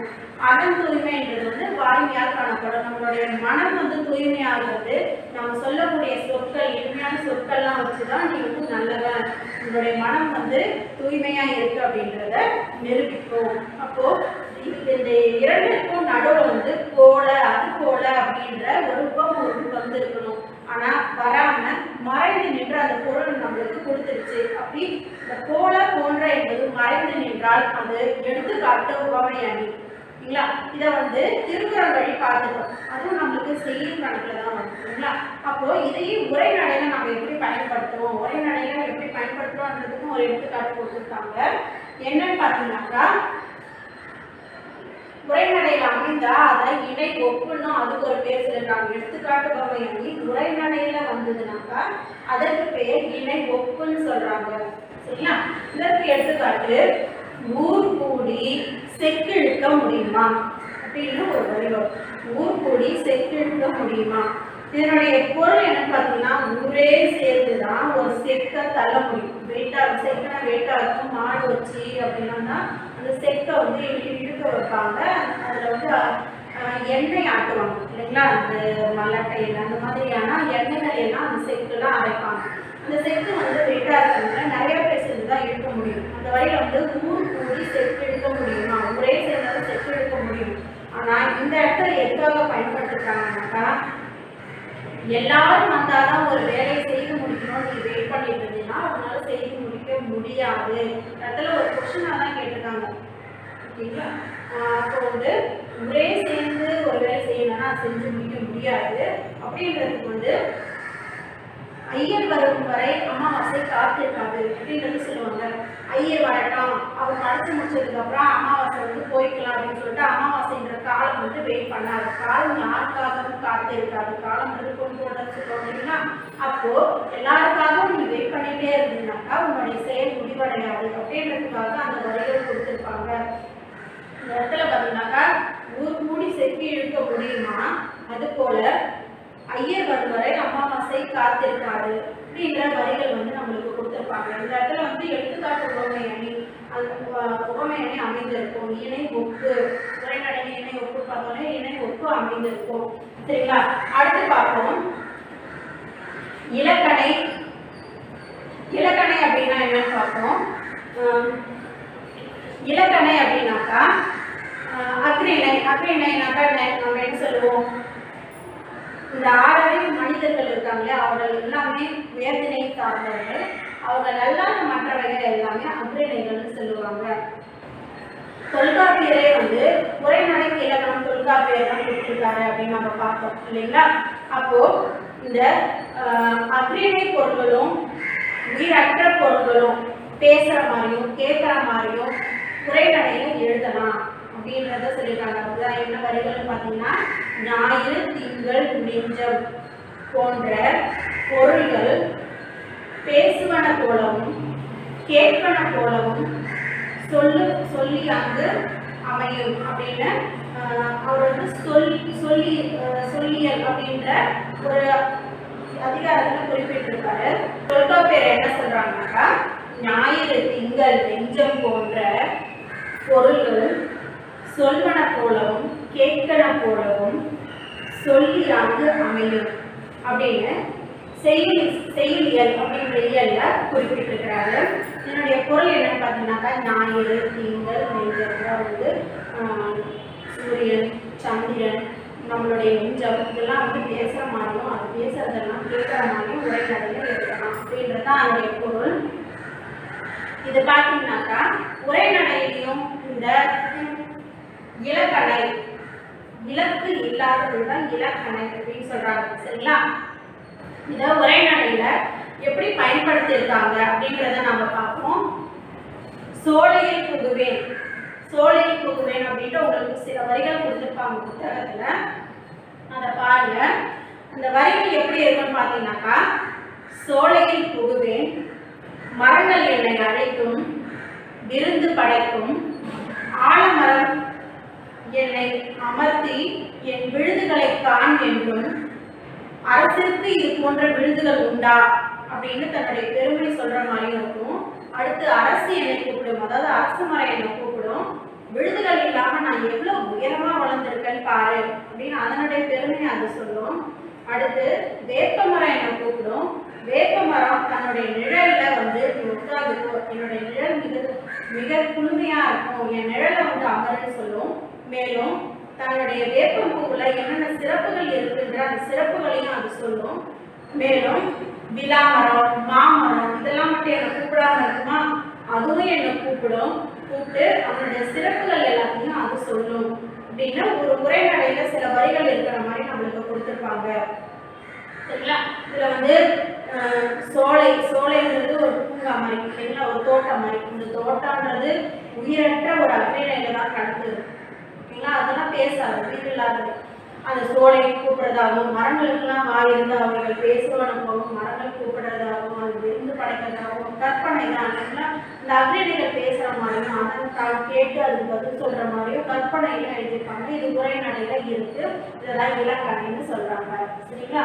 அடுத்து பார்த்தோம்னாக்கா, சங்கப்புலவர் என்ன கேட்குறாங்கனாக்கா, நீங்க வந்து நாங்க எழுதுற இந்த மோனை எதுகையெல்லாம் நீங்க பயன்படுத்த மாட்டீங்களா அப்படின்னு கேட்குறாங்க. வந்து மோனை எதுகையும் நாங்க பயன்படுத்துவோம், அது வந்து நீங்க வச்ச பேர்களையும் நாங்க பயன்படுத்துவோம், நாங்க வச்ச சில பேர்களையும் சில சொற்களெல்லாம் வச்சு பயன்படுத்துவோம் அப்படின்னு சொல்றாங்க. இது பார்த்தீங்கன்னாக்கா அதுக்கு எடுத்துக்காட்டா உரைநடையிலிருந்து சில வரிகள் கொடுக்குறாங்க.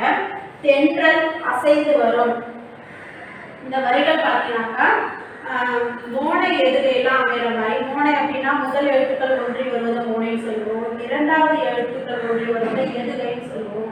அந்த தென்றல் அசைந்து வரும் அப்படின்ற அந்த வரிகள் பார்த்தீங்கன்னாக்கா அதனுடைய அடுத்தடுத்த சொற்கள்ல எதுகை ஒன்றி வர்றது மாதிரியும் முதல் எழுத்துக்கள் ஒன்றி வர்ற மாதிரி சொற்கள் அமைச்சு உரைநடையிலேயே அந்த மாதிரி எழுதியிருப்பாங்க. அது ரொம்ப சிறப்பான ஒரு உரைநடையா இருக்கும், அதை படிக்கும் போதே இனிமையா இருக்கும்.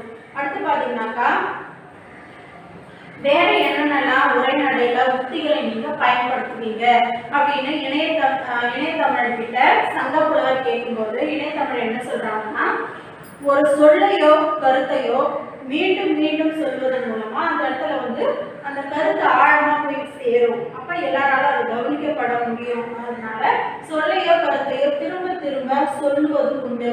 இதை வந்து வரதராசனார் அதிகமா இந்த ஒரு கருத்தை வந்து அவர் அடிக்கடி வந்து பயன்படுத்தி இருப்பாரு. இந்த ஒரு விஷயத்தை அவர் அடிக்கடி தன்னுடைய உரைநடையில பயன்படுத்தியிருப்பாரு. இதற்கு எடுத்துக்காட்டா கொடுத்துருக்காங்க, வாழ்க்கை நடத்துவதற்கு அப்படின்னு சில வரிகள் கொடுத்துருப்பாங்க. அந்த வரிகள் பார்த்தீங்கன்னா, வாழ்க்கையை நடத்துவதற்கு பொருள் தேவை, ஓகேங்களா? பொருள் பொருள் வேண்டும் அப்படின்னு எழுதியிருப்பாங்க. அடுத்த வரிகள்ல வாழ்க்கை நடத்துவதற்கு அரிசி காய் கனி வேண்டும், முதலியவை வேண்டும் அப்படின்னு போட்டிருக்கோம்.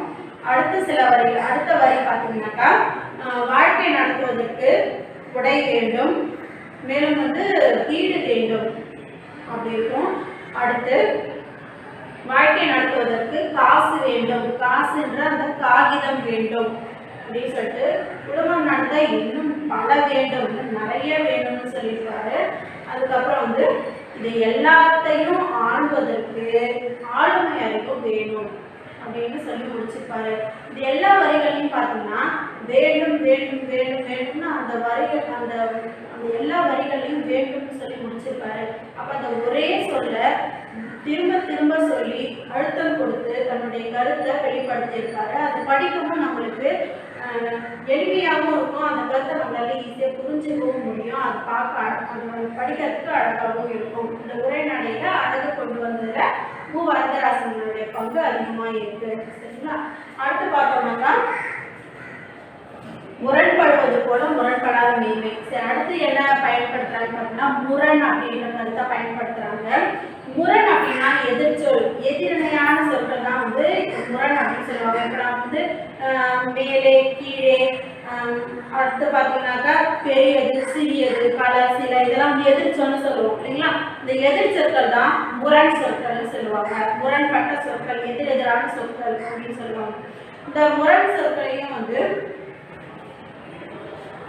முரண் சொற்களையும் நம்மளுக்கு உரைநடையில சில பேர் எப்படி பயன்படுத்திருக்காங்க அப்படின்னு பார்த்தீங்கன்னாக்கா முரண்பட்டிருக்கிறது மாதிரி தெரியும், ஆனா முரண்பட்டிருக்காது, மெய்மையாவே இருக்கும். முரண்படாத என்ன கருத்தோ அது அப்படியே தான் இருக்கும், ஆனா நம்ம படிக்கும்போது அது முரண்பட்டிருக்கிற மாதிரி தெரியும். அந்த மாதிரி சில பேர் சிறப்பா உரைநடையில தங்களுடைய கருத்துக்களை வெளியிட்டிருப்பாங்க. அதற்கான ஒரு எடுத்துக்காட்டு பார்த்தீங்கன்னாக்கா இந்த உலகத்தில் சில வரிகள் கொடுத்திருப்பாங்க. அதுல பாத்தீங்கன்னாக்கா இந்த உலகத்தில் பயம் ஒன்றிற்கு மட்டுமே பயப்பட வேண்டும், வேறு எதற்கு நாம் பயப்பட வேண்டும் அப்படின்னு ஒரு 2 வரிகள் கொடுத்திருப்பாங்க. அதுல பாத்தீங்கன்னாக்கா பயம் ஒன்றுக்கு தான் பயப்படணும், வேற எதுக்கு நம்ம பயப்படணும்? அப்போ இந்த இடத்துல ரெண்டுமே ஒரே சொல்லலாம், ஆனா நம்மளுக்கு வேறுபட்டுக்கிற மாதிரி தெரியுமே தவிர உலகத்துல இருக்கிற எல்லாமே பயத்துக்கு தான் பயப்படுறாங்க அப்படின்றதுதான் கருத்து. அதையே நம்மளுக்கு முரண்பாடு மாதிரி சொல்லியிருக்காங்க. உலகத்தில் உள்ள மக்கள் பயம் ஒன்றிற்கு மட்டுமே பயப்படுவர், வேற எதற்கு பயப்பட வேண்டும் இப்படி முரண்பாடு அழக நம்மளுக்கு வெளிப்படுத்துது. இதை சொல்லும் போது முரண்படுவது போல முரண்படாத மெய்மை, அதுதான் முரண்பாடு மெய்மை அப்படின்னு சொல்றாங்க. முரண்பாடு மெய்மை. சரிங்களா? அடுத்து பார்ப்போம். அடுத்து இந்த முரணிலேயே சொல் முரண் சொல்றாங்க. சொல் முரண் அப்படின்னாக்கா அதற்கு எடுத்துக்காட்டு பாருங்க, கலப்பில்லாத பொய், இதுதான் அதனுடைய எடுத்துக்காட்டு. பொய் அப்படின்னாலே கலப்படமானது தான். எல்லா விஷயங்களையும் மெய் அப்படின்றது உண்மையானது, பொய்ன்றது அதுல நிறைய தேவையில்லாதவற்றை எல்லாம் கலந்துதான் பொய்ன்றது உருவாகுது. பொய்ன்றதே கலப்படமானதுதான். அதுல என்ன ஒரு கலப்பில்லாத பொய் இல்லைங்களா? அப்போ கலப்படமானதுதான் பொய். கலப்பில்லாத பொய்னா அந்த சொல்ல முரண்படுத்தி இருக்காங்க, அதுதான் சொல் முரண் சொல்றாங்க. சரிங்களா? அடுத்து பார்த்தீங்கன்னா எதிரிணை இசைவு. எதிரிணை இசைவு அப்படின்னாக்கா ஒரே வரிகள்ல எதிரெதிரான இரண்டு விதமான செய்திகளையும் ஒப்பிட்டு கூறுவது போல கூறுவதுதான் எதிரிணை முரண் அப்படின்னு சொல்றாங்க. இதற்கு எடுத்துக்காட்டு சொன்னாக்கா உங்களுக்கு விளக்கமா புரியும். எடுத்துக்காட்டு என்னன்னு பார்த்தோம்னாக்கா குடிசைகள் அப்படின்ற வரிகள் ஆரம்பிக்குது. அந்த குடிசைகள் என்ற வரிகள் பார்த்தோம்னாக்கா இப்போ எழில் முதல்வன் அப்படின்றவர் எப்படி கற்பனை பண்ணியிருக்காங்கன்னு பார்த்தீங்கன்னாக்கா ஒரு பக்கம் குடிசைகள் இருக்கிற மனிதர்களையும் பார்க்கறாரு, இன்னொரு பக்கம் மாட மாளிகையில் இருக்கக்கூடிய பணக்காரர்களையும் பார்க்கறாங்க. அப்படி பார்க்கும்போது அப்படியே கற்பனை பண்ணி எழுதுறாங்க. எதிரெதிராக இந்த பக்கம் ஒரு கருத்து, இந்த பக்கம் ஒரு கருத்தை எழுதி அந்த உரைநடையை எழுதியிருக்காங்க. அது எப்படி இருக்குன்னு பாருங்க. குடிசைகள் ஒரு பக்கம், கோபுரங்கள் மறுபக்கம், பசியில் துடிக்கும் வயிறுகள் ஒரு பக்கம், புளிச்ச ஏப்பக்காரர்கள் ஒரு பக்கம். பசியில வாழ மக்கள் ஒரு பக்கம் இருக்கும்போது நிறைய சாப்பிட்டுட்டு செரிமானம் ஆகாம புளிச்ச ஏப்பம் வரக்கூடிய பணக்காரர்கள் ஒரு பக்கம், எலும்பு தோலுமா எலும்பு கூடுதலா இருக்கக்கூடிய ஏழை மக்கள் ஒரு பக்கம், தொப்பை தொந்திகள் பழுத்து போய் தொந்திகளை கொண்ட பணக்காரர்கள் மறுபக்கம் அப்படின்னு இரண்டையும் எதிரெதிர் இணைகளையும் இணைத்து கூறி அந்த உரைநடை நமக்கு படிக்கும் போது இரண்டு பக்கத்தையும் கற்பனை செய்து படிப்பதற்கு இனிமை, அதாவது அழகு நலன்கள் அதில் அந்த உரைநடைக்கே ஒரு அழகு கொடுத்திருப்பாரு. இப்படி அமைப்பதெல்லாம் எதிரிணை எதிரிணை இசைவு அப்படின்னு சொல்றாங்க. சரிங்களா? அடுத்து மேலும் என்ன யுக்திகள்லாம் பயன்படுத்துறீங்க? நீங்க சொல்றதெல்லாம் கேட்கும்போது உங்களுடைய இணைய காலத்துல எங்களுடைய தமிழை நீங்க எப்படிலாம் பயன்படுத்துறீங்கன்னு கேட்கும்போது எனக்கு இன்னும் ஆர்வமா இருக்கு. வேற என்ன யுக்திகள்லாம் நீங்க பயன்படுத்துறீங்க அப்படின்னு சங்கப்புலவர் கேட்கும்போது அதற்கு இணையத்தமிழ் என்ன சொல்றாங்கன்னா இன்னும் நிறைய யுக்திகள் இருக்கு. அறிஞர் அண்ணா என்பவர் அவரை வந்து எப்படி கையாண்டிருப்பாரு? இப்போ இதுல இந்த உருவகம் இருக்கு இல்லைங்களா, களம் புக துடித்து நின்ற அப்படின்ற ஒரு உருவகம் பயன்படுத்துறதுக்கும் அறிஞர் அண்ணா தான் பயன்படுத்தியிருக்காரு. அவருக்கான இன்னொரு உரைநடையும் அவருக்காக என்னன்னு சொல்றாங்க. அவருடைய உரைநடைகள் எப்படி இருக்குன்னு பார்த்தீங்கன்னாக்கா, பதில் சொல்லவே வேண்டாம், கேள்வியிலேயே பதில் இருக்கிற மாதிரி உரைநடை எழுதியிருப்பாரு. நம்மளுக்கு அது கேள்வி மாதிரி தெரியும், பார்த்தா அதை கேள்வி மாதிரி தெரியும், அதை படித்தோம்னா அதுலேயே பதில் இருக்கும். இந்த மாதிரி எழுதுறதுல வல்லவர் அறிஞர் அண்ணா. சரிங்களா? இதுக்கு ஒரு எடுத்துக்காட்டு கொடுத்துருக்காங்க. அறிஞர் அண்ணா வந்து பெரியார் இருக்காங்க, பெரியாரை பற்றி சில வரிகள் அவரை பற்றி குறிப்பிட்டிருக்காங்க. குறிப்பிட்டிருக்கும் போது அவர் எப்படி எழுதுறாரு அப்படின்னு பார்த்தீங்கன்னாக்கா, அவர் சொல்லாத சொற்கள் உண்டா, போகாத ஊர் உண்டா, அவர் அவர் அவர் எடுத்து இயம்பாத பழமை உண்டா, புராணங்கள் உண்டா அப்படின்லாம் சொல்லும்போது இப்போ பாருங்க, அவர் அவர் அவர் பேச்சர்கள், அவருடைய உரையாடல், அப்புறம் வேற என்ன சொல்றான், ஒரு மேடை பேச்சுக்கள்னு சொல்லுவோம் இல்லைங்களா, அவருடைய பேச்சு கேட்காத ஊர் உண்டா. இப்போ இந்த வரியை மட்டும் வேணும்னாலே எடுத்துக்கலாம். அவருடைய பேச்சு கேட்காத ஊர் உண்டா, இதுல அவர் பேச்சு கேட்காத ஊர் இல்லை அப்படின்றதுதான் பொருள் இல்லைங்களா. ஊர் உண்டா அப்படின்றது வினாமல் நமக்கு தெரிஞ்சாலும் அதுலேயே பதில் இருக்கு. அவர் பேச்சு கேட்காத ஊர் இல்லை அப்படின்றதுதான் பதில். கேள்வியிலேயே பதில் இருந்தது இல்லைங்களா. அப்படி கேள்வியிலேயே பதில் அமையுமாறு எழுதுறதுல அறிஞர் அண்ணா சிறப்பு பெற்றவர். சரிங்களா? அடுத்த பார்ப்போம். கடைசியா வந்து உங்களுக்கு ரோஸ் கலர்ல ஆரஞ்சு கலர்ல உச்சநிலை அப்படின்னு கொடுத்துருப்பாங்க. உச்சநிலை கிளைமேக்ஸ்னு போட்டு உங்களுக்கு அந்த ரோஸ் கலர்ல இரண்டு சொற்களும் கொடுத்துருப்பாங்க. தமிழ் சொல்ல கொடுத்துருப்பாங்க, இங்கிலீஷ் சொல்ல கொடுத்துருப்பாங்க. அதாவது வந்து நீங்க கடைசியா இந்த உரைநடையினுடைய உச்சநிலை அப்படின்னாக்கா நீங்க எதை சொல்லுவீங்க அப்படின்னு சங்கப்புலவர் கேட்கும்போது அதற்கு இணையத்தமிழ் சொல்றாரு, இப்ப இருக்கக்கூடிய தற்காலத்தில் இருக்கக்கூடிய முக்கியமான ஒரு உரைநடை வடிவம் அப்படின்னு பார்த்தீங்கன்னாக்கா, சொல்லையோ கருத்தையோ அடுத்தடுத்து வைக்கும் முறைதான் உரைநடை. இதை அறிமுகப்படுத்தினவர் யாரு? பாரதியார். பாரதியார் தான் வந்து நமக்கு எளிமையான உரைநடை வடிவத்தை எழுதி காட்டியவர் ஒரு பாரதியார் தான். இலக்கணம் தொல்காப்பியர் எப்பவோ எழுதிட்டார். உரைநடைமான இலக்கணத்தை தொல்காப்பியர் சங்க காலத்துக்கு முற்பட்ட காலத்திலேயே எழுதிட்டார். ஆனா அதை எழுத்து வடிவில் கொண்டு வந்தவர் நம்முடைய பாரதியார் தான். சரிங்களா? சொல்லையோ கருத்தையோ அடுத்தடுத்து வைத்து எழுதுறதுதான் உரைநடையுடைய சிறப்பான வடிவமா சொல்றாங்க.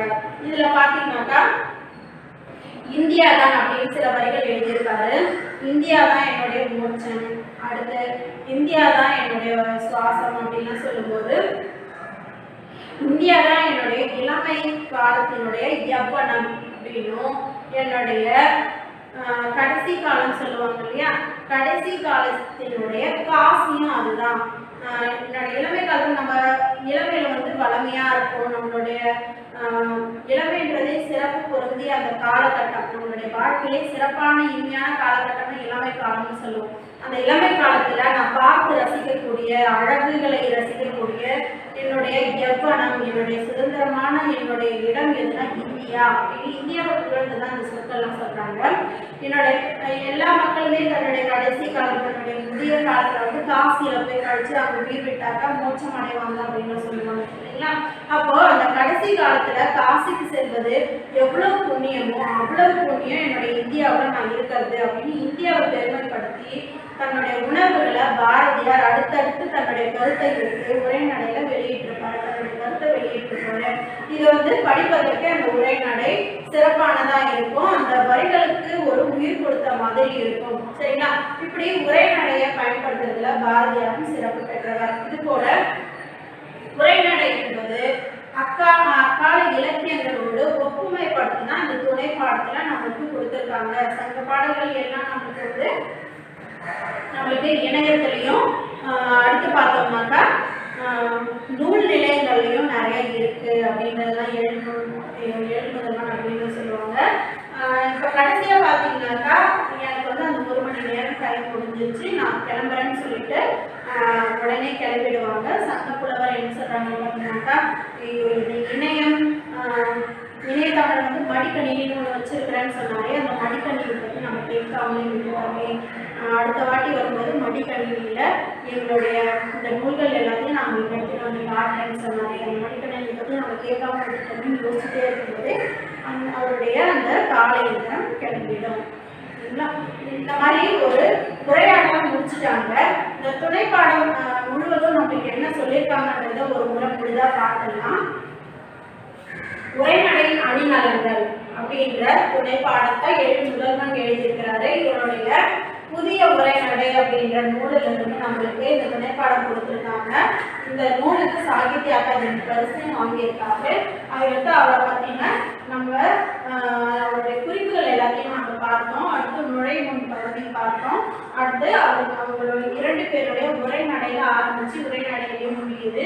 நடுவில் வந்து தமிழினுடைய உரைநடையினுடைய சிறப்புகள் எல்லாத்தையும் நம்ம பார்த்தோம் இல்லைங்களா. உரைநடையில என்னென்ன மாற்றங்கள் ஏற்பட்டிருக்குன்னு பார்த்தோம். அடுத்து வந்து பேசினால் உரையாடல், எழுதினால் உரைநடை, உரைநடைக்கான இலக்கணத்தையும் பார்த்தோம். நம்மளுடைய உரைநடையில உவமை எப்படி பயன்படுத்திருக்கோம், பல ஆசிரியர்கள் வந்து உருவகத்தை எப்படி பயன்படுத்தியிருக்காங்க, எடுத்துக்காட்டு உவமையை எப்படி பயன்படுத்தியிருக்காங்க, அடுத்து இணை ஒப்புனா என்னன்னு பார்த்தோம் இல்லைங்களா. அடுத்து இலக்கணை மூளை எதுக்கு எப்படி பயன்படுத்தியிருக்காங்க, அடுத்து முரண்பட்ட கருத்துக்களையும் உரைநடை எப்படி பயன்படுத்தியிருக்காங்கன்னு பார்த்தோம். அடுத்து பாரதியாரும் அறிஞர் அண்ணாவும் தங்களுடைய உரைநடையில எப்படிலாம் சொற்களை பயன்படுத்தி உரைநடை சிறப்புற வைக்கிறாங்க அப்படின்றத இந்த உரைநடை இந்த விரிவானம் அப்படின்ற உரைநடை அணிநலன்கள் என்ற தலைப்புல நம்ம பார்த்தோம். இதற்கான நம்ம வந்து தேர்வு எழுதுவோம் இல்லைங்களா. தேர்வுல வந்து இந்த துணைப்பாடத்தை வந்து கட்டுரை வடிவில் தான் எழுத சொல்லுவாங்க இல்லைங்களா. அப்போ முன்னுரையில இந்த நுழைமுன் பகுதி ஆசிரியர் குறிப்பெல்லாம் எழுதிட்டு விளக்க உரையில இந்த உரைநடையினுடைய இந்த பண்புகள் எல்லாம் எழுதணும். முடிவுரையில இது எல்லாத்தையும் தொகுத்து எழுதி ஒரு கட்டுரை ஒன்று நம்ம எழுதி முடிக்கணும் சரிங்களா. இந்த விரிவான துணைப்பாடத்துல தெரியுமா என்ற ஒரு பெட்டி செய்தி கொடுத்துருப்பாங்க. அதுல என்ன கருத்து கொடுத்துருக்காங்க, என்ன செய்தி கொடுத்துருக்காங்க அப்படின்னு பார்த்தோம்னாக்கா, கணினி இருக்கு இல்லைங்களா. முதல் தமிழ் கணினி உருவாக்கத்தை சொல்றாங்க. இந்த பாடத்தை கட்டுரை வடிவில் எழுதி பார்ப்போம். அடுத்த வகுப்பில் சந்திப்போம். நன்றி.